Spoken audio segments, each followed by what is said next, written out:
Hello and welcome. This is the All 12 Signs video series for the Aquarius New Moon. This is happening on the 9th or 10th of February, depending on where you live. This is a big new moon. Not only is it the first lunation in the sign of Aquarius with Pluto for over 200 years, but this is also the Chinese New Year, which is the year of the wood dragon. And it is a great time to celebrate the cross-quarter fire festival of Imbolc or Lammas, depending on which side of the hemisphere you're on. So big energy showing up here. I am going to be reading for hopefully Libra and Virgo in this video. The last two readings that I did went over an hour, so I split them up, so this might be split up as well. So just see you'll obviously see on the thumbnail. My name's Chloe. I work with card divination, astrology, and I channel energies through my body. I've been channeling physical light language, as you can see my hands are moving around right now, for nearly 3 years, and I've recently had a vocal light language activation. I'm still integrating that, but both of these practices are drawing in energies from different dimensions. To help us heal, to help us clear blocked energy, and to open up portals to source, to get us in alignment with activating our soul's frequency in this incarnation and bringing in more alignment and integration. They're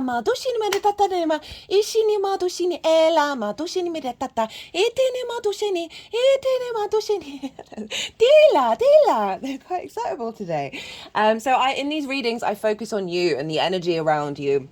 If there are other external forces that are coming in, whether that's other people or situations, I will bring that up, but mostly I focus on you, because the more that we're in alignment with our own energy, the more that we are then in co-creation with the universe, and that will shift and change timelines and activation codes in order to really bring in a sense of abundance and curiosity into your life.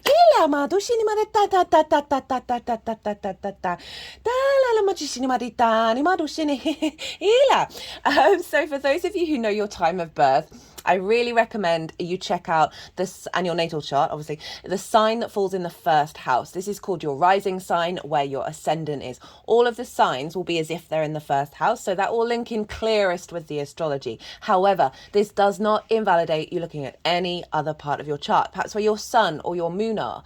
Look to the house that's in. Look to the themes of that house, and then you want to imagine all that energy of wherever that sign falls in your natal chart has now moved to the first house with the connotations of the themes of house, the astrological points, and the celestial body. So say you have whatever sign it is that you're looking to, say it's maybe in the 6th house of how you work, health, and routines. Add on that, if it's your moon, where your intuitive needs are in that area, right? So add all of that to what's coming through in the readings. I hope you enjoy, and let's begin with Libra. Libra rising. How you doing, Libra? For those of you who don't have Libra in the first house, which is called your rising sign, where your ascendant is, look to the house that Libra does fall in your natal chart. Look to the themes of that house and apply those themes to the messages that come through. So as if that Libra energy, with all the connotations of your natal chart, themes of house, celestial bodies, astrological points, have now all moved to the first house. So the messages and the astrology will still link in, but with all of that resonance in the Libra area of your chart. So say you've got Libra over in the 6th house of how you work, how you embody your work, your health, and your routines. Add those themes in. So your moon is there, where your nourishment is received through the embodiment of work. Intuitively being able to understand what your physical needs are. And how this new moon is then going to be impacted by Aquarius, which would fall in the 5th house, so it'll be about creative energy around the themes of the 6th. For those of you who didn't catch the introduction, I have been channeling physical light language through my body for nearly 3 years now. This is when you see my hands move around. This is independent of my conscious thought. And recently I've had a vocal light language activation. Apologies to regulars who've heard me say this probably countless times now, but I do just want everyone to sort of know, okay, what are they dealing with here? So all of this will be coming through during the readings. Whether you're consciously aware of what all of this means, it doesn't really matter. This is helping bring in activation codes and clearing blocked energy in alignment with your higher selves, connection to selves. Interesting. Higher selves with source energy to bring you more in alignment and integrative energy towards what your soul's frequency is in this incarnation. Ila madusha, crunching timelines and bringing in activation codes. Itini madishine la dore madishini maritani na modufini also saying in my head, also easing any difficulties, any difficult emotions around difficult situations, right? So many things can crop up that it's not necessarily about separating ourselves from those things, but finding that inner peace and finding the lessons from them.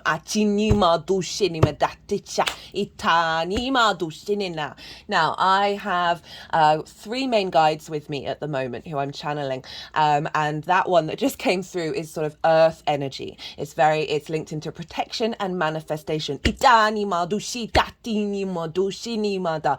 you reconnect to the fact that you are strong and you are powerful. Tatini madushetene ala madushini dishini madishatala madushi achini madusha. Quite forceful. Yeah, I've been doing a lot of work with integrating these, and this one is definitely more the masculine yang energy. Ila madushini madishateni madushana ala madore de la madushini maditana. This one is more the ethereal feminine yin energy, which is linked into healing and attunement. Ila madushini matital imadala madushene. And the third one is more of the neutral energy, right? More connected to, it's linked into sort of sacred geometry, it's linked into code downloads, more the sort of archetypal and architectural structures of the universe.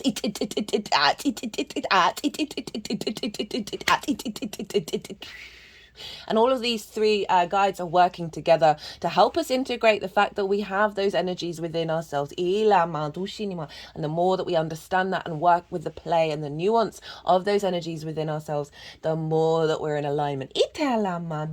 Right. Okay, so let's crack on. This isn't the Aquarius full moon, a new moon. I keep getting these round the wrong way. Oh, that reminds me. I've been called to mention this in all of the readings so far because of the nature of this moon. This moon is the Aquarius new moon. This is for me the key thing is a very high frequency, high perspective, utopian, more galactic energy coming through. This frequency, Aquarius for me is all frequency. It's all like the geometry. It's the core principles and universal truths of the universe. And so with this new moon, because Pluto's involved now, and we've got a square to Uranus, which I will get to the astrology. I'm a bit all over the place. There's lots of high vibe energy flowing through. It's all very excitable. That we're getting a real strong frequency come through to help us get into an alignment. And often when we have activations and sort of elevations in our journey, we can then find that our physical world, our 3D world, gets a bit discombobulated. This can be in your physical body as well. You can get ill after a big activation, because your body is recalibrating to the new frequency.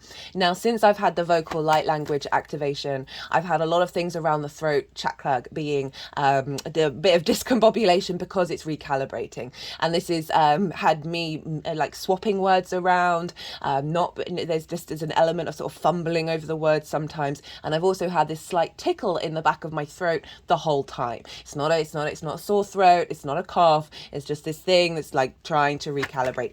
I've had a lot of blocks in my throat chakra in this lifetime and many lifetimes. And one of the key messages for us right now is to understand our own truth and commit to it and walk with integrity with it. Right, so Aquarius new moon happening regardless of whether Libra is your rising sign or not. Libra and Aquarius. Oh, hello. Alignment happening.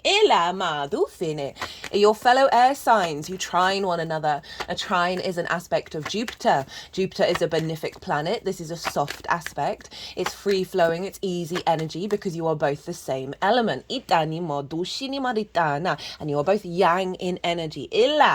And this is where Jupiter and a trine therefore likes to bring things together, bring all the parts together in order to expand and elevate. And through this we bring in wisdom, a sense of knowing, a sense of faith. Trines and Jupiter's very there's a generosity to it, but there's also a sense of wisdom flowing through. Very jovial, very easy energy. And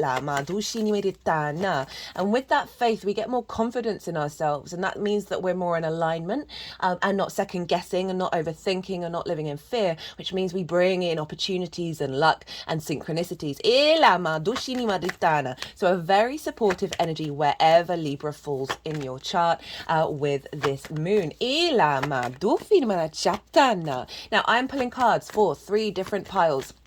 They're going to go all over the place, and then towards the end the energies all move them into the 3 piles, and the first pile is the energy leading up to this new moon. I work with 6-month cycles. I see lunations as both full and new moons as download points where we get activation codes. And so this is everything that we've been integrating with the download code that came in with the Aquarius full moon back in Leo season last year. So over the last 6 months, what have you been recalibrating? What have you been working on in your journey over the last 6 months? And where are you at in the lead up to this new moon? So that's the first pile. The second pile is the energy of the moon itself, what's being downloaded into your vessel that will then unfold over the next 6 months. I really try and focus on your energy rather than exterior forces. As I said in the introduction, when we're more in alignment with our own frequency, that's when timelines get crunched. That's when situations come into we are pull situations into our lives, when we are co-creating with the universe. Now the baseline for pile 2 is the collective reading that I've done. That actually got split up into 2 parts because,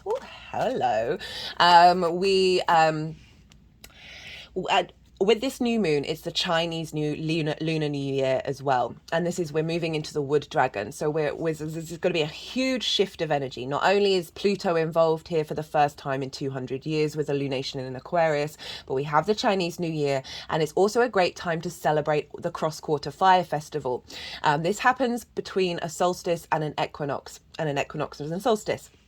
And in the northern hemisphere, this is Imbolc, and this is the tradition. It's marked in the calendar year of being at the beginning of February, but calendars in the regimented calendars that aren't fluid are limiting. It's actually the midpoint of when the sun is in Aquarius, which was on the 4th. Now it's a really great time to celebrate Imbolc around a new moon, and so it's great that we've got this new moon just after this activation. We'll still have the energy of Imbolc around this time, and Imbolc so for me, the winter solstice is all about the new year, right? This is when we are planting those seeds that then unfold and start getting activated with the manifestation energy of the spring equinox. Now, this is the midpoint between that. So we're releasing that which hasn't quite worked out. We're building on those intentions and resolutions that are working. This is when the Kundalini energy of the earth is rising, the sap is rising, the grid lines, the ley lines, the dragon lines are all getting activated. So it's perfect. I've got 2 dragons here. It's perfect that we've got the wood dragon showing up as well. It's really in alignment with this big transformative energy that Pluto is activating in the sign of Aquarius. So that's part 1. Is Imbolc and the Chinese New Year. This will bring a greater depth of understanding of what intentions to set around this new year collectively. The second part is when I talk about the astrology in way more detail. This is so that baseline is the narrative of how all the celestial bodies are talking to each other at the exact time of the new moon. And so that will give you a deeper understanding about what's showing up energetically and what's being downloaded into your vessel in order to sort of set intentions and manifestations around this new moon. And so the tarot will be in relationship to how this connects to the Libra energy. Ala madushi ni maritani madushi ela madura. Ala madishi ni so this is going to unfold over the next 6 months, and the third and final part is how all this energy is going to manifest moving forward. So with this integration of this frequency, what's going to start showing up with more solidity moving on into the future. So those are the 3 piles, and this is a new moon, and new moons are a great time to set intentions, and this is because the moon is at her darkest. She is her most receptive. She is in yin energy here, so she's drawing information into her, and the moon is linked into our unconscious space. It is our emotional body, our intuition, where are our needs being met and not being met, and the moon can highlight this, as well as how do we nourish ourselves and others. So we have these themes showing up that the sun, our clarity, our vision, our consciousness, our purpose, our will, our animation, all of that direct yang energy, the intention, is being delivered into the moon. So then intuitively over the next 6 months, you'll start implementing, strengthening your needs being met, strengthening your nourishment, your intuition, heightening your intuition, bringing ease to your emotional body, for the Aquarius area of your chart. So this is, as I said, great time to set intentions. I would say with intentions, I mean, go with what feels right for you, because you always need to work on your own frequency and what feels instinctively right for you. But I would always say with intentions is I find it's best to embody the feeling, rather than setting lots of limitations and by going, this needs to happen, this needs to happen, this needs to happen. Tap into the feeling of what that feels like at the end result. With a new moon in Aquarius, it's a great time to play frequencies, to meditate on sacred geometry. I talk a lot about this in the Pluto in Aquarius transit series that I've just finished. And that's really relevant until September. This is the second ingress of Pluto. It's setting up, it's the longest ingress that we've had so far, because it went into Aquarius for just over a month or so last year, and now this is a longer cycle, 7 months, and so this is setting up the longer transit of when Pluto moves into Aquarius at the end of November. So you might want to go and look and check that out, just to give you sort of a deeper understanding of how Pluto is working with you over the next 7 months. It's a 20-year cycle, so it's a big cycle here. And as I said, this is the first lunation in the sign of Aquarius with Pluto, because last year Pluto moved into Aquarius just after Aquarius season and left before Leo season, and those are the times when we have the lunations. I forgot to mention, I talk about in part 1 of the collective reading, Lamas, for those of you in the southern hemisphere. That's just after the summer solstice. So it's seeing the harvest around you and planning about what you're going to do with it. Whereas Imbolc is more focusing on the intention of the harvest and how to set that into motion. That sense of seeking out abundance. So Libra rising, where is this happening for you?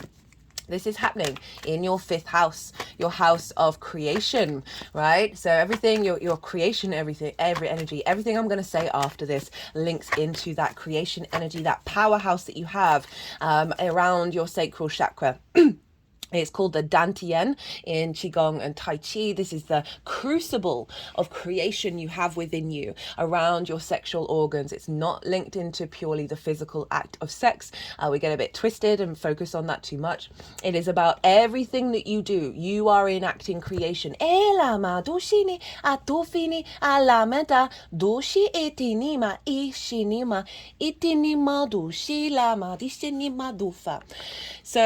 this card was the first card that came out of the Carl Gray deck that These are all oracle cards. There's going to be a separate oracle card reading after I finish this transit series. I'm gonna be breaking down the narrative of the oracle cards. I'm going to be bringing in some crystals because I had this moon this beautiful moonstone orb that wanted to come out and play, as well as black tourmaline, and I'll be talking about them in those readings. But this card also came flying out. It was the first card out in when I was doing the Pluto in Aquarius transit series, because this is bringing in this higher frequency.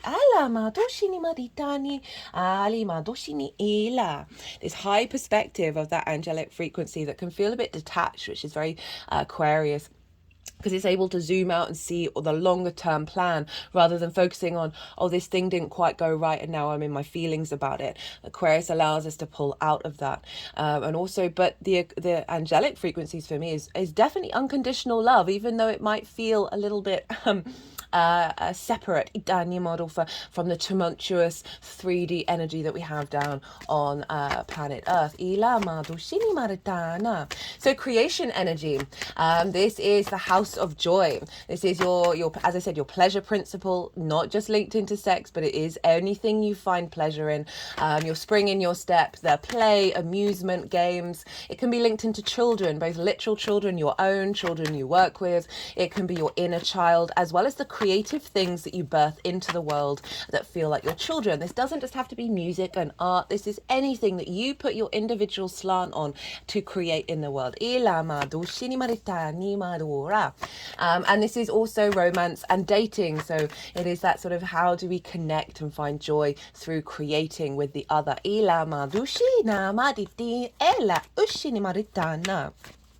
Very powerful house.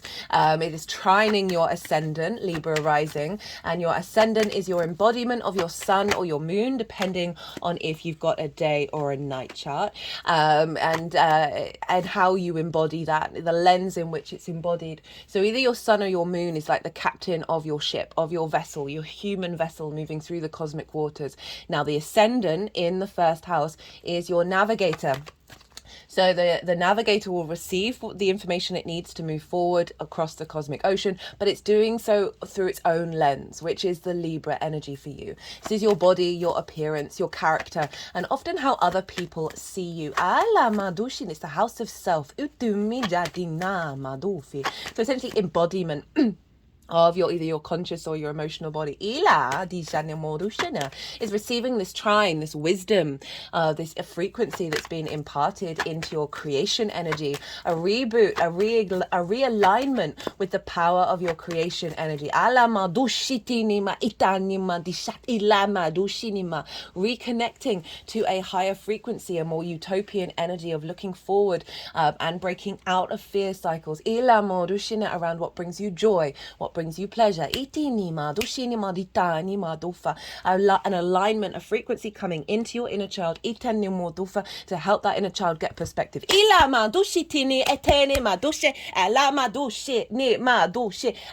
As well as feeling the love from the angels.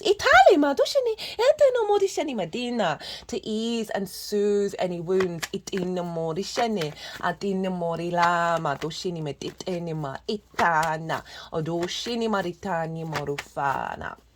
Now, this can also be a clearing out and a realignment of a higher frequency that's moving away from heartbreak. And I would have said that even if we hadn't got the Three of Swords, because it is romance and dating, and whether these things might not have flourished in the way that you would have liked them to. Clearing out blocks around that and bringing more in alignment with your soul's journey of a sense of creation and connection. And so this new beginning, this new frequency coming in, it's going to unfold over the next 6 months, and you're going to find yourself in, like, this is also new moon's a great time to set the intention around activating and strengthening your intuition and your needs being met when it comes to creation energy, when it comes to your pleasure principle, nourishing your inner child, nourishing your creative pursuits, and then you'll embody it. You'll find the wisdom and the ease, right, this trine energy to embody it, Libra. Now, let's get on with some more astrology. So I'm going to talk about some of the core aspects that planets and celestial bodies are making to this moon, and then I'm going to move on to rulership, and to give us a two-pronged effect of understanding what's going on with this moon, because no moon is alike. They're all different. All transits are different, and that's why I love it, because it keeps me entertained. Right, so what was I going to say? Yes, first aspect. We are actually getting a grand air trine with the other two air elements, and this is including you, Libra. And this is, for those of you in the UK, I just want to mention this actually quickly. This moon, I don't talk about this in all the readings. This moon, the Ascendant is in the sign of Libra. So it's really in this, the message that's coming through here for Libra, for those of you in the UK, this is going to be adding more depth to your understanding of how this moon is showing up. So we have Vesta over in the sign of Gemini, making a trine. So this is what we've got. Things in every air sign that are making a trine to this moon. So we've got all of that inspiration, that wisdom, that bringing together of parts, that ease, that flow of the air element, of ideas, of new constructs, new realities, new universal truths. In the collective reading, I felt very strongly that this is bringing, I'm skipping a beat. I'll mention that in a second because it's linked into Vesta. Vesta is a asteroid, and so they're just tapping the deck over my heart space.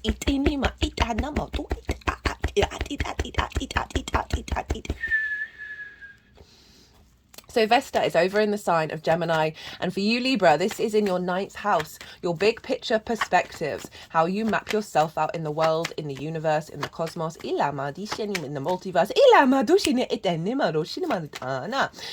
This is the why or the wherefore, your morals, your ethics, your philosophies, your connection to book, religion, source, nature, science, whatever matrix you connect to that is bigger than yourself, that you know you're a part of, and trying to figure out what does it all mean. It's a very philosophical house. It's linked into learning and teaching.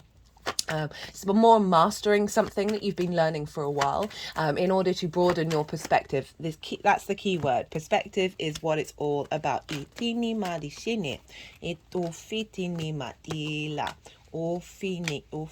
Actually, they wanted all of those cards. So what was I saying? Yeah, so it's about broadening perspectives. Perspective is the key word. And so then through broadening your own perspectives, you're able to share that energy and ideas with others. It's not about trying to change people's perspectives, but share them. It's also about foreign travel. Well, it's in essence, it's about going and living somewhere for a longish period of time that is unfamiliar to you, and that often very much linked into foreign travel and changing, getting different perspectives. But it could be moving from the town to the countryside, or going to a different dimension. Just engaging in landscapes that are unfamiliar to you on a regular basis, that is going to alter your perspectives.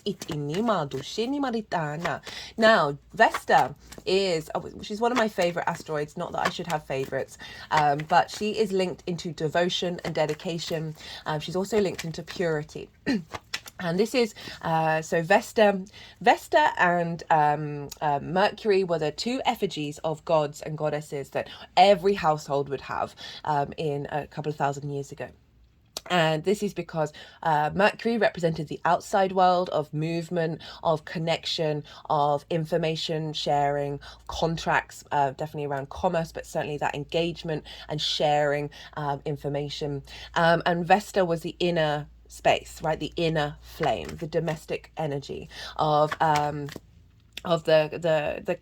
tending to the hearth and making sure the flame didn't go out.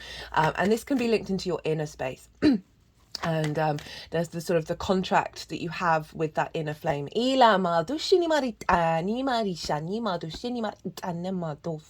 Wherever Vesta is, she's bringing a sense of devotion and dedication to that area of your chart. And in the temple to Vesta held all the contracts of the Roman Empire, well, the really important ones, because there was an element of sanctity and purity that Vesta held. Priestesses were, they did not engage in carnal activities until they left their position, which was usually, I think they were there for 30 years, I think. And in order to have this sense of in a frequency that is clear to themselves and not sharing that with others. The word virgin meant independent, right, of the exterior. And so they held these contracts and made sure they didn't get changed or tampered, so they didn't get distorted. So people may change the inheritance, and people wouldn't know until the will got opened, right? So they stopped that from happening.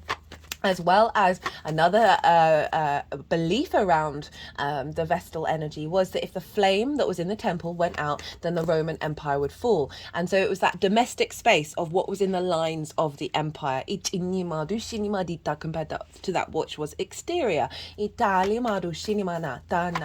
Now, Vesta is very much linked into contracts, as I said.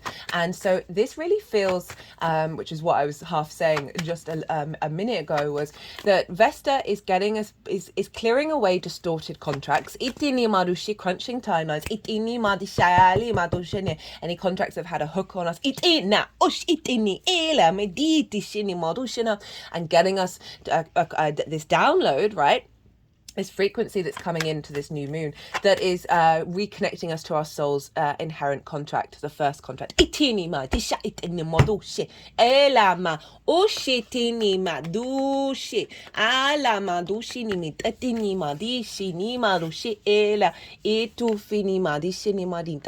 Gemini is very playful. It's able to share information. It's able to collect information without bias, without prejudice.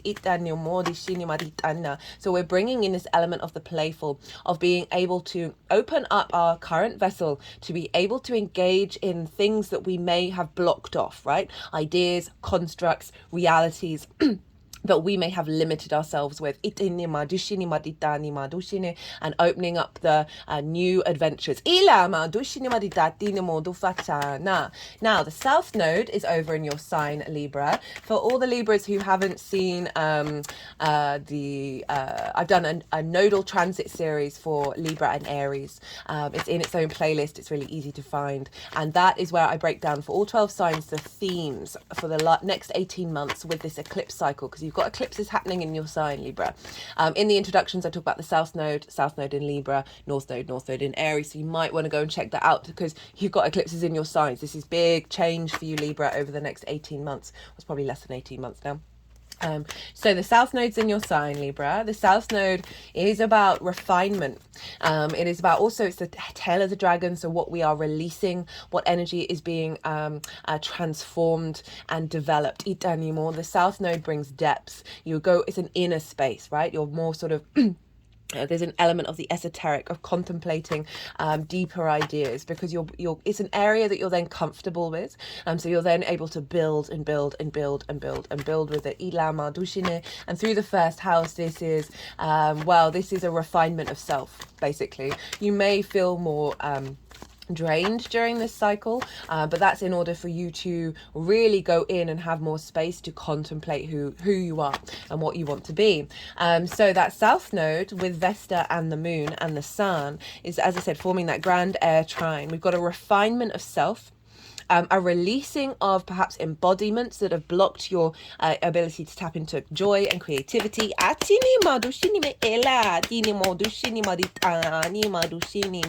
Vesta clearing out old perspectives, right? Old blockages around learning and expanding. And blockages around contracts that have perhaps limited your ability to connect to the matrices.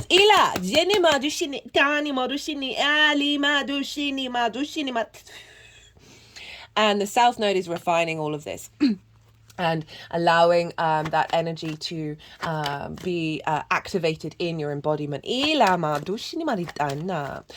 the other aspect that is the major aspect that's happening with this moon is we have a square with Uranus over in the sign of Taurus. Uranus is the liberator, the independent maverick, that which rebels against the norm. It's, in terms of the planet, its axis is different to all the other planets. All its moons are retrograde, and its north pole points towards the sun. It is very confident and comfortable being its unique self, and it's very independent, sometimes to its detriment, because we do need to engage with other people as well. But it can be, it's a liberating energy. It clears the path, it breaks the chains of anything that's been blocking your soul from being able to flourish. Now, Taurus for you is over in your 8th house. This is the house of transformation. This is the house of exchange. The outside world's resource. This can be linked into sort of big chunks of money, such as commissions, bonuses, and inheritance, both 3D and cosmic inheritance. This is about also taxes, insurance, those sorts of things where you're exchanging with the outside world and sort of in bigger ways. And utilizing the resources from the outside world. It's also about the give and exchange between you and anything other than yourself. This is time, money, things, energy, intimacy. And so this is also a very magical house. I always reference Edgar Cayce. He was a very famous psychic who had a stellium, loads of things going on in the 8th house, and he was very much able to utilize the resources from source energy. It's your relationship dynamic with the cosmos, as well as the 3D. Can have a lot of codependency in the 8th house. We can either need people to be codependent on us or seek it in, or codependent on others. We can take too much, we can give too much. This is the transformation of the exchange, right? We are constantly transformed by our interactions with the outside world, and this is why it's a big transformative house. And so this is a real connection to Uranus is liberating any outdated relationship dynamics with your sense of resources and giving and receiving, not being drained, not being not over prioritizing the exterior, and allowing your internal liberated space to be confident and comfortable going into a dynamics and expressing yourself. Uranus can also bring sudden resources into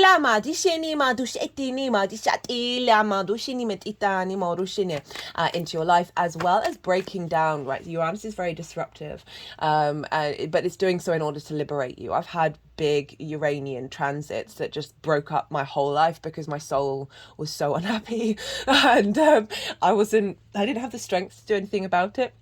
And I'm also quite loyal, and I was in situations that I was very dedicated to because to my own detriment, and Uranus was just like, F this, and just blew it all up. And it was very interesting at the time, but definitely came out the other side a completely different being. Well, more myself, that's the thing.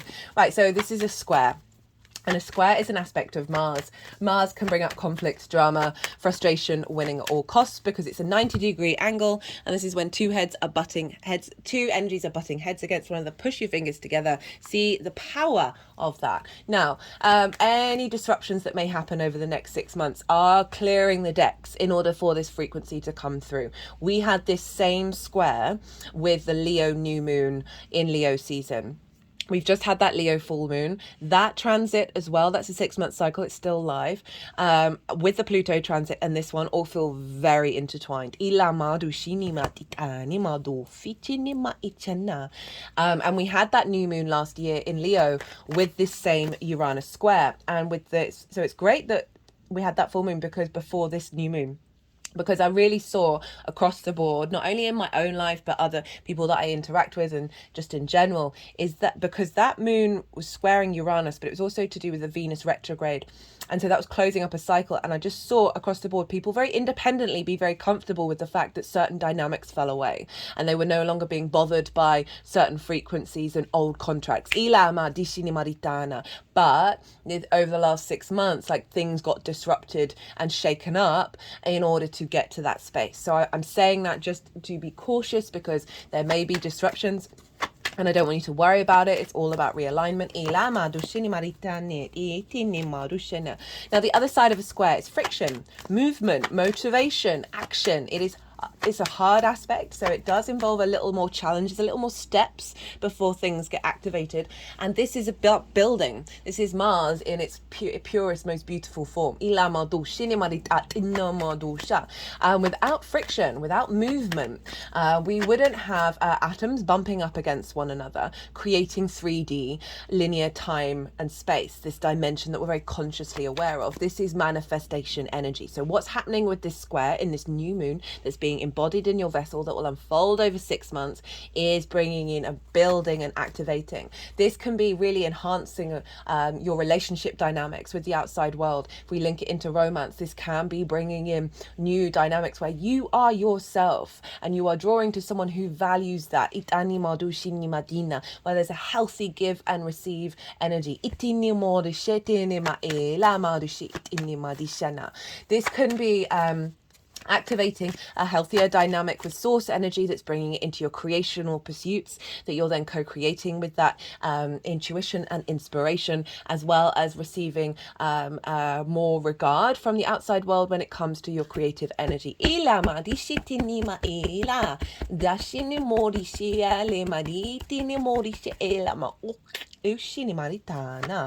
So big energy.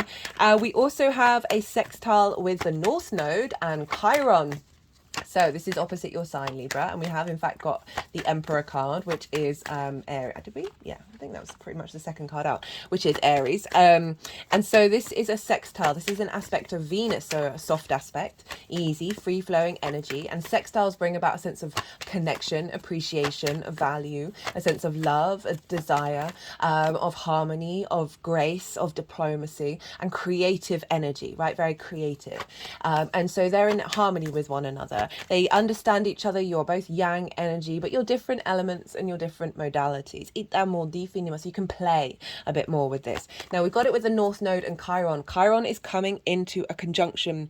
Sorry, the North Node is coming into a conjunction with Chiron on the 19th, so about 10 days after this moon. I've put all the dates for, there's some major conjunctions that are happening over the next week or so that are linked into this new moon. All the dates are in the description box. Now, this is a big one. This is one of the major aspects that the North Node is making outside of its eclipses. Chiron is the wounded healer, right? So this is when Chiron brings, and through understanding the wound, we understand the medicine. It's a very powerful energy, moving through your 7th house. So that's where Aries is for you, Libra risings, opposite your sign. The 7th house is the house of the other. This is about partnership and contracts. It can be business partners, one-to-one clients. It's about intimacy, like intimate relationship dynamic, intimate relationships. So one-to-one clients, people you work with on a one-to-one basis, and this is intimate friends as well as long-term committed relationships, because it's linked into marriages, because it's linked into contracts, right? This sense of committing to something that has an integral, intimate part of your journey. It's also where source is as well, the framework in which source shows up. So this sextile that we're having just before the conjunction, which I really like, is bringing in a frequency so the North Node is the head of the dragon, where we're striving for what we're hungry for. And Chiron, as I said, Chiron is bringing up a lot of wounds around the I am, around autonomy. Eat there for us collectively. And Aries energy is like going the first one into the breach. It wants to be at the head of the crowd. And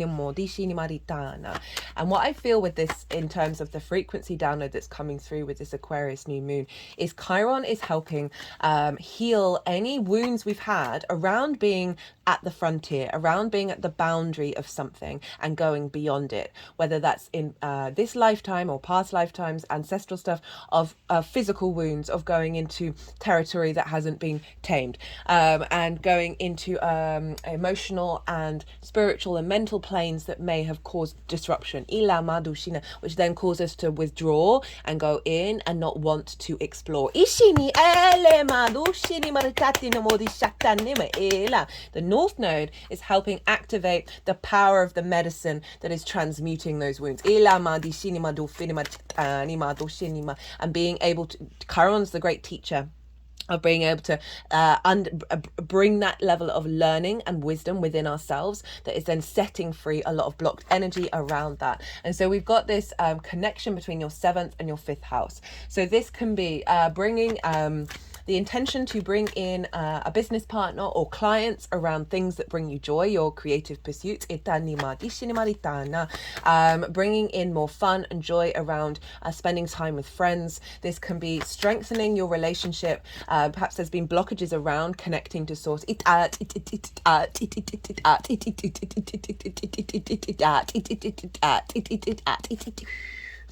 That is being cleared out, and you being to be in more flow and find more joy with that. This also can very much be linked into one-to-one relationships of a romantic nature, of drawing in a frequency that is more in an embodiment of your perspective and understanding of yourself in the universe. 9th house Vesta, with your embodiment and refinement of yourself. There's an alignment with your creation energy that's then drawing towards you people that are in the same frequency. For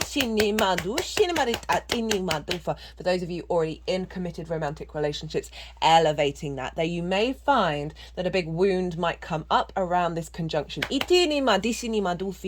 Be kind with yourselves. Sit and heal together.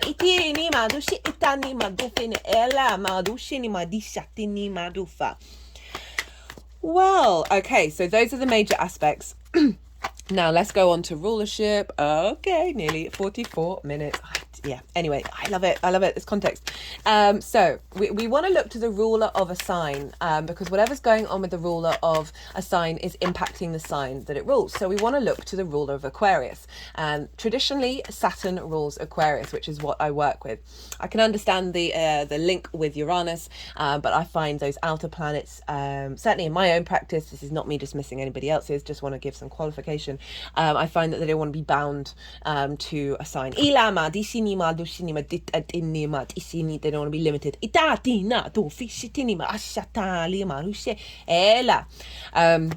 So Saturn is over in Pisces, a very magical, mystical place, and this is the collective water sign, and for you that is in your 6th house of work, health and routines, how you embody your work, how you're stepping up to your routines and your physical health. Saturn moving through the 6th, great transit. It's the adult in the room, the 6th house. We can find it really difficult to step up to these things. And Saturn is all about maturity. It's all about due diligence, responsibility, putting in the hard work. It's also about integrity, commitment, and legacy. It can bring up some disruptive energy in order to get you to that space and understand your own authority. But in the long run, this is serving you. I've done three Saturn in transit series. I still recommend the first one because in the introductions, I break down the big themes of Saturn being in Pisces collectively, and I also talk about the 6th house and Saturn in more detail in that first transit. Second transit was the retrograde. Third transit is still live. That is taking us up to the end of June when Saturn goes retrograde again. So the influence of Saturn.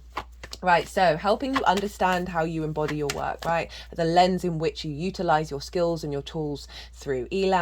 Pisces, very compassionate, very empathetic of the people, of the way people, of the journeys that people have been on. It is very magical and very synchronistic. It's a very fluky sign.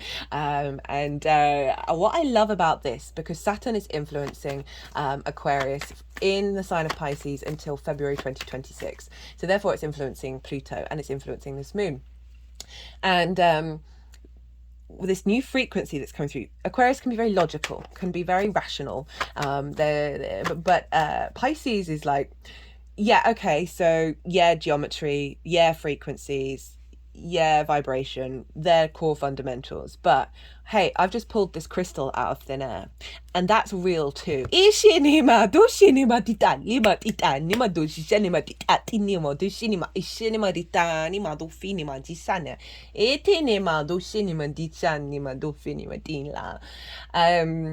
Yeah, and so what I love about this is Saturn's very, it gives structure to things. It's giving structure to the magic of Pisces, and it's feeding it into your creation energy. So this new frequency that's coming in, even though it's like the perspective, the rationale of Aquarius, is bringing in this fluky energy of opening up new timelines and possibilities. How we perceive things. Oh, hello. Don't know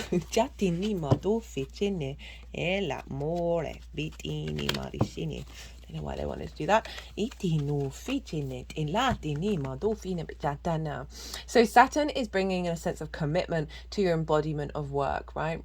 And how you take care of your house and bringing it into the first house. So you find joy in doing that.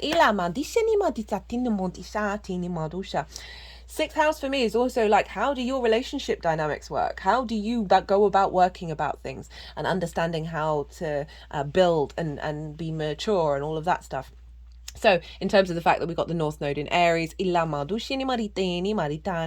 can be bringing in a more strengthening of commitment to making something work.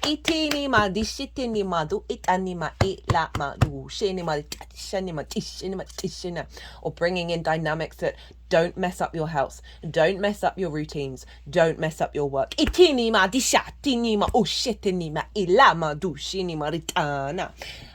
Excuse me. Going to pause and drink some water. Okay, where was I? Rulership. So Pisces is traditionally ruled by Jupiter. So we want to go and look to where Jupiter is, because Jupiter's influencing Saturn, therefore influencing this moon. Jupiter's over with Uranus in the sign of Taurus. So Jupiter is expanding. Jupiter's been helping you find the wisdom to understand healthy relationship dynamics, healthy connections to the outside world, and not feeling, no longer feeling that you're not supported, or that those resources aren't there. There's a real expansion around your sense of generosity when it comes to this, but also a deep wisdom of having trust and faith in what's going to show up for you.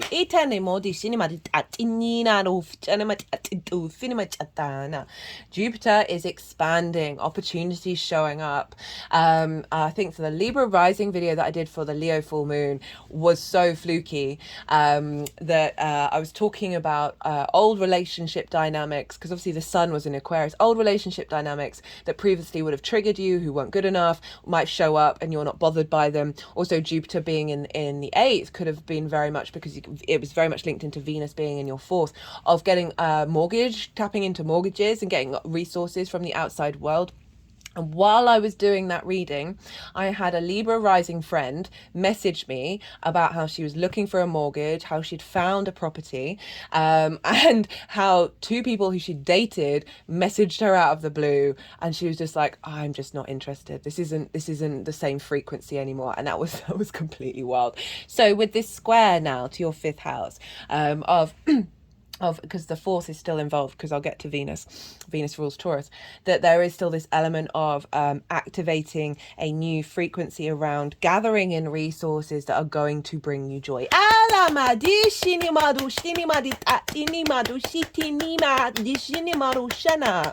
So Jupiter is influencing your sense of being more confident when it comes to dealing with you and anything other than you, which is getting you more in a healthy alignment with the way that you work. As I said, the codependency can show up in the 8th house, right? Relationship dynamics doesn't just have to be romantic, can diminish our sense of, no, actually, I need to prioritize this in my life. I need to say no.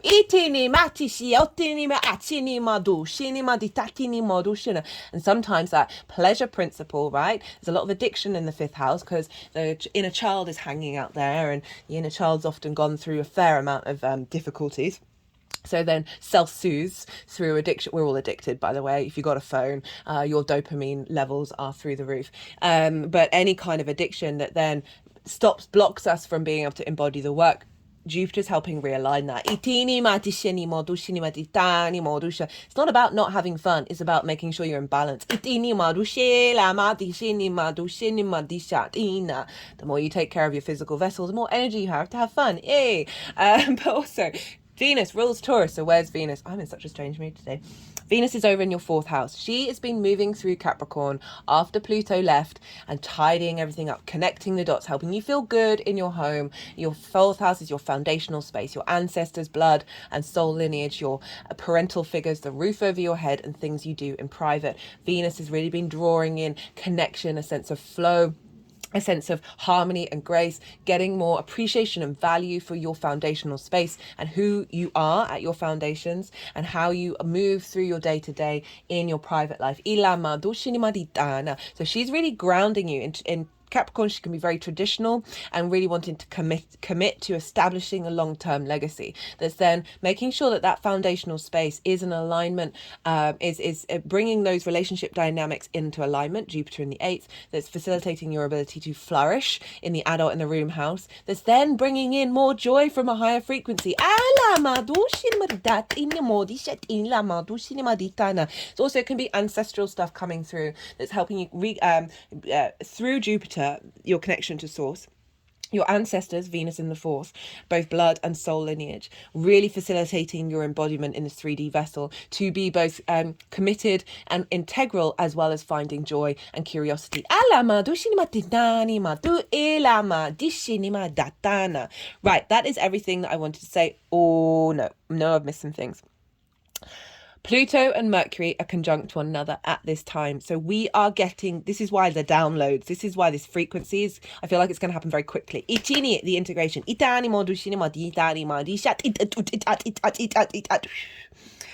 Mercury actually conjoined Pluto on the 5th, yesterday. But it's still very close to Pluto, so we're still getting this activation of Mercury, of how to pick up the information. The frequency of being able to work things out very quickly, able to zoom out, get that perspective. Pluto, magnetism, power, transformation. You're getting a lot of power in your creation energy over the next 20 years. It's going to be phenomenal. The Virgo risings have just had that, and I've just seen across the board that they have been manifesting their creational power.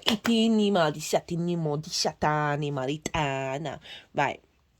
Okay, there's more, but go check out the collective reading part 2. So I am going to go consciously quiet. And so I was just checking the time. 55 minutes. It's 44 before, 55 now. That keeps happening. I'm going to go consciously quiet. I'm going to let the energies move through me. They are going to move the cards around. They're going to do some physical and vocal light language. And then they'll put the cards into the 3 piles. And that's when I'll bring the tarot back into the astrology. So we've just had the yang day action side of the reading. The go, go, go. All the stimulation, speaking very fast. It is what it is. And now we're going to have a little bit of yin, night, rest and digest. So I'm going to soften my mind. I call you to do the same. You just had loads of information. Let that all settle in your unconscious mind, and then see what intuitive hits come up.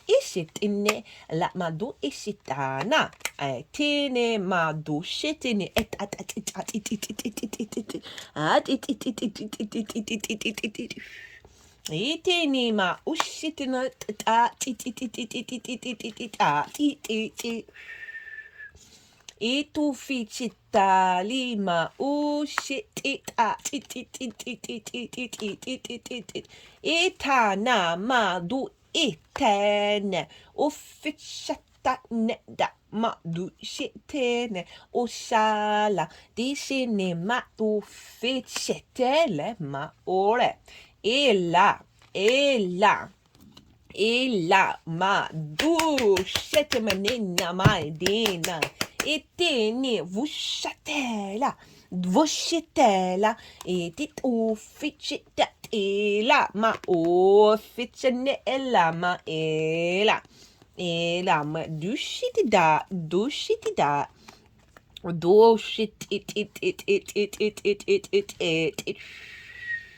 Jani madu finichatene etala madu fine marishiti etilami etinima ufine maritina dola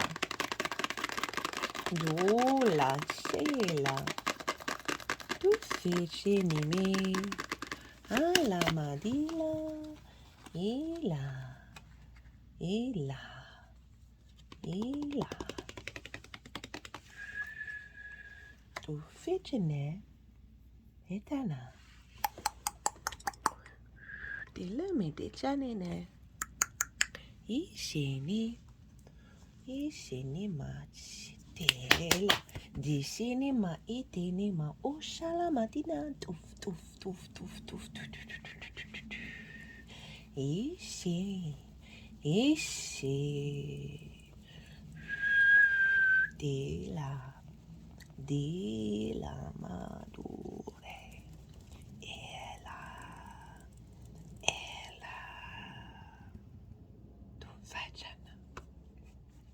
Tu fetchene me di jene mani ta ta ta ta ta ta ta ta ta ta ta ta ta ta. Ela.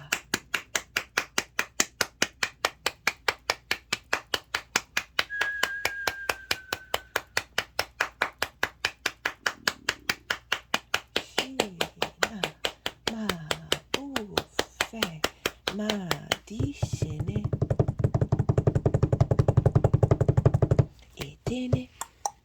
etene ma tishat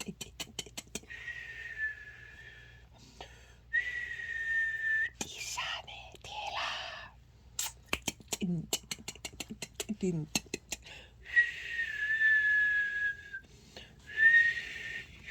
tushela tushini madila madura ishala tofijini madila etene matushene dila madushini maritana. Okay, Libra. So this is what's showing up for the lead up to this new moon. So since the Aquarius full moon last year, over the last 6 months, what energy have you been working with? What have you been refining, and where are you at? Now, they were doing some interesting work with the Magician. Sometimes cards want to be in more than one place at a time.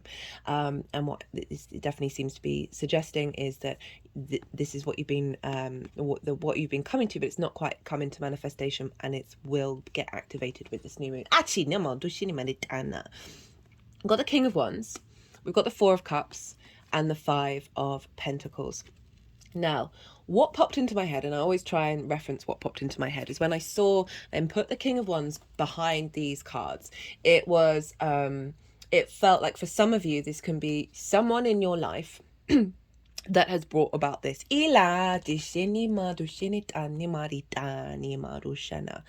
Because the fifth house is linked into romance, right? It is linked into, this can also be a father figure.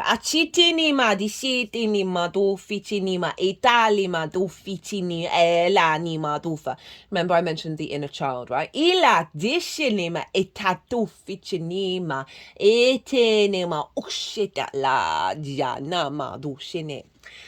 So for some of you, that may be that you've been working through issues that have come up through the sort of the more masculine parental figure from early years with the inner child, as well as then perhaps that getting recreated in a romantic relationship that has then brought about this energy that you've now been working through. For others of you, this, and also for everybody, this can very much be, so the King of Wands is very creative energy, very independent. Kings know to take the right action. They understand their sovereignty, their duty. They are able to embody through action their element, right? Very virile, very transformative of the fire energy, this sense of strength, and passion and drive and motivation. This may have been blocked. But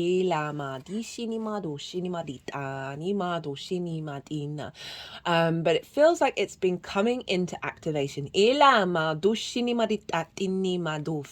And by coming into activation, it has brought up some difficult energies that needed to be cleared out. To fully be embodied.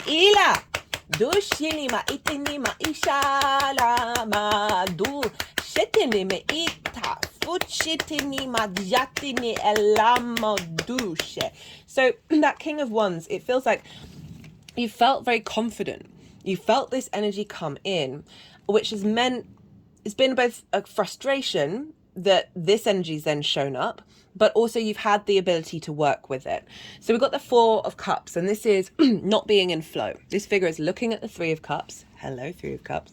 And the Three of Cups is all about abundance and flow. It's about being in communion with others in a joyful way. Ilama dosha, very fifth house energy. It can also be about your creative flow of working with source energy, yourself and your higher self in alignment, itanima, to bring forth that creation energy. And this figure is a stagnant. There's a stagnation to this. This figure is crossed arms, crossed legs, like blocking. There's an element of blocking. And there's a through feeling like you don't have it, you're now blocking it. It's a mindset here. It's going to be a very melancholy energy. There's an element of depression, of feeling isolated. But the Ace of Cups is here, and this is the mindset that is always inherently within us. Of abundance, of our emotional connection, of our connection to our joy, our pleasure. But all of this kind of come up in order for you to recalibrate and understand, what does this mean to me, and why do I feel like this? How can I access the deeper root of that?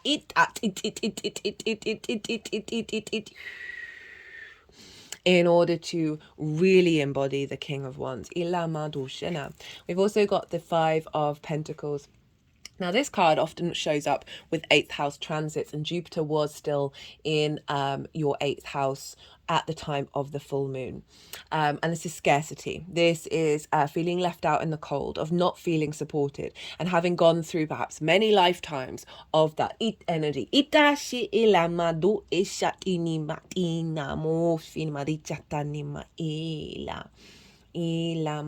There's also the element of the victim mentality. We have that with both of these. And I'm not saying that to discredit any situations that may have shown up that actually may have brought this into your life, but how long do we stay in that energy? So I feel with this activation of the King, it's brought up energies that have that you needed to work on and really reassess within yourself, so as not to limit that King energy. Now the Magician is crowning it. Oh, let's go back. We're thinking about the 5th house. This could have brought up relationship dynamics.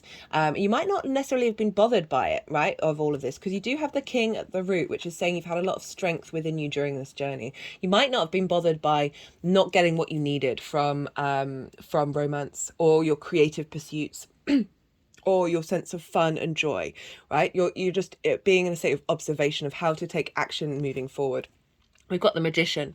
The Magician is Mercury's card. This is very powerful manifestation energy of realizing you have all the resources you need within yourself in order to manifest in the world, right? So it's rather than seeking things outwardly here, and here there's a sense of that the inner space and the resources, that Ace of Cups is within you, and that you are in the process of manifesting and transmuting this energy into action, right? Into creation. Because this Magician was kind of like this, and bridging this to this. So it's almost like there was a premonition in your unconscious space that this is what's coming, and you were laying the groundwork for it. Because the Magician also wanted to be a part of this, how this energy is showing up for you. Goodness me. Wow. So the Magician is now at the root. So this is what's coming through on this new moon. We've got the Magician, the Emperor, the 8 of Wands, and the 3 of Cups. Fantastic combination of cards. All those things I said are the Magician. You are now, what's the energy that's coming through that is giving you, reconnecting you to your creation energy and your ability to manifest with it. It's very powerful. We've got the Emperor. Now this is, not a king anymore. This is the Emperor. This is wisdom and sovereignty and acknowledging your own divinity. And being able to be very confident being yourself, with others, with source.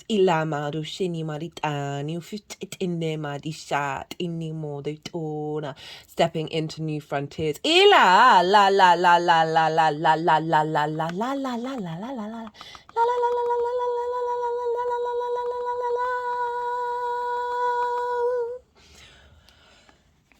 And we've got the 8 of Wands, alignment. This is one of the fastest moving cards in the tarot. All these wands are in alignment. They are all heading in one direction. This can be, so you're bringing in alignment.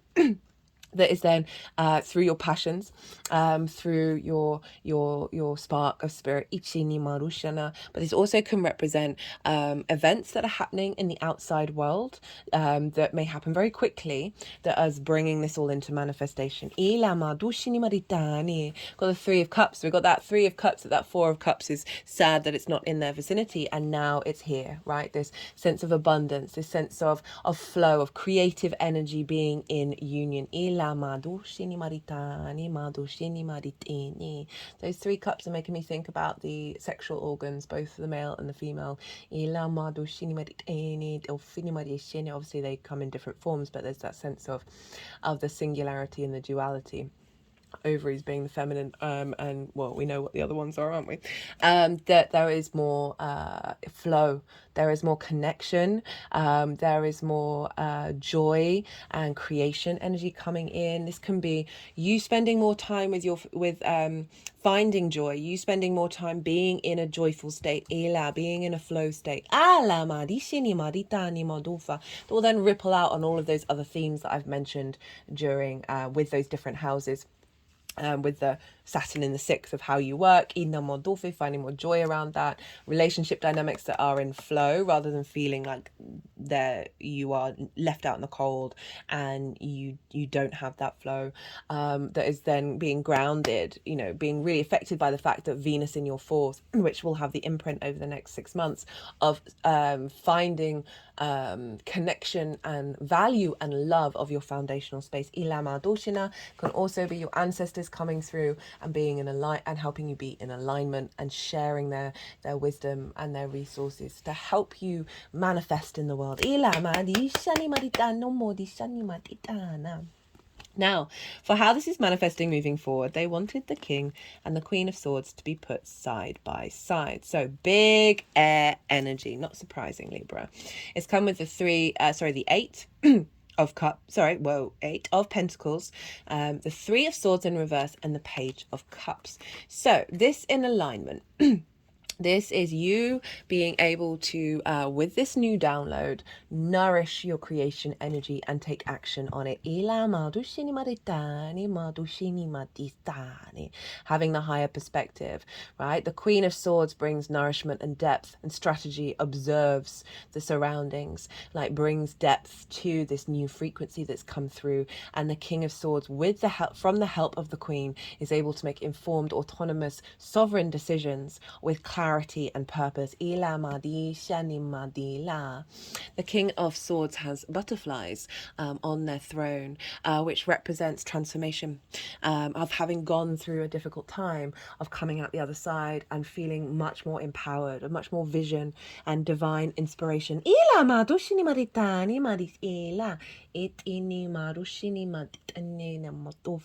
Overall, I'm just getting this sense, because we've got the masculine and feminine here, of alignment. So you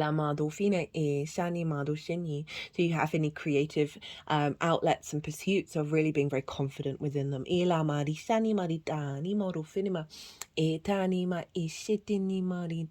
A deeper alignment with your inner child. And the parental figures showing up to help ease that. And then therefore be able to be more creative and more expansive in your pleasure. In terms of relationship dynamics, this is balanced. This is sovereign beings being with one another. The yin and the yang being in alignment.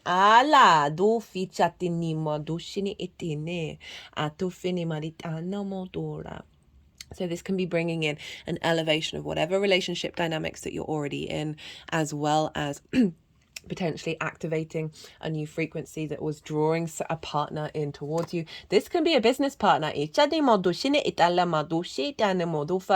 well as more strength and commitment with friends, source energy, as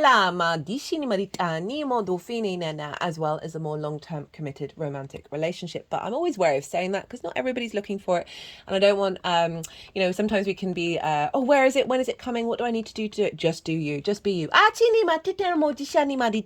Do what inspires you. Do what brings you joy. That has got nothing to do with anybody else. Unless it is hanging out with somebody else. Or doing things with others. But focus on the fact that you are getting creative joy out of it. Got the Eight of Pentacles, Three of Swords in reverse, and the Page of Cups. Now, the Eight of Pentacles is whistle while you work. So there's this sense of mastery of self. Ila madushina, for those of you doing creative projects, this can be a real commitment to doing them. Ila and refining and mastering this. Your perspectives coming through into the work that you do. Building and working on whatever's been established here, and that can come up in numerous different ways. And wanting to commit to the next part of the cycle. Again, this is also kind of linked into what I was saying about how we can prioritize other people and then neglect that sixth house and neglect our own joy, or certainly tap into our pleasure principle from a place of addiction and trauma, rather than this very balanced inner energy. And this is saying that's not happening anymore. That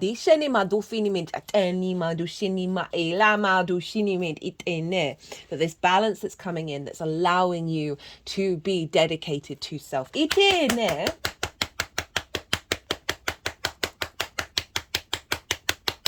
as I said, can also be collaboration. Got the Three of Swords, Page of Cups, Three of Swords in reverse. So those distorted energies around the heart, frequencies, thoughts, ideas, realities that you've experienced are falling out of the heart. So moving forward, your heart is going to be in full vibration. That you're not recreating old cycles of trauma. And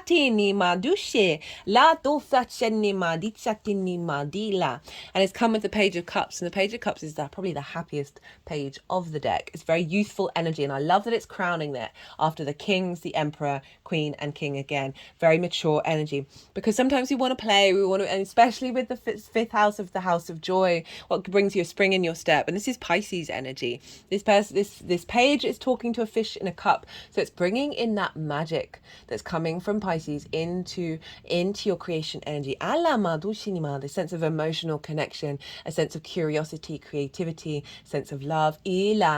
That brings a smile on your face. So this is opportunities, or certainly you being able to communicate in that way with yourself, and bringing in that frequency that is then going to reverberate. And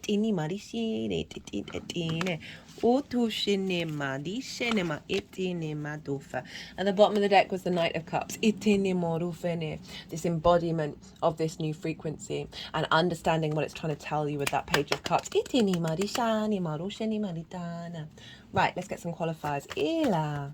And this is the romantic, right? That doesn't have to be just about relationship romance, but basically walking through, connecting to your pleasure and your joy, despite what may be going on in the world, despite what may be going on around you, and not losing that sense of embodiment of that.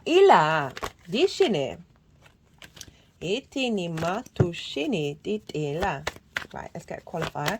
This is the First Light Tarot. It is in the description box, as is all the other decks. If any of them take your fancy. Oh, did we get a flipper? We did. Activate, awakening, and enlightenment. You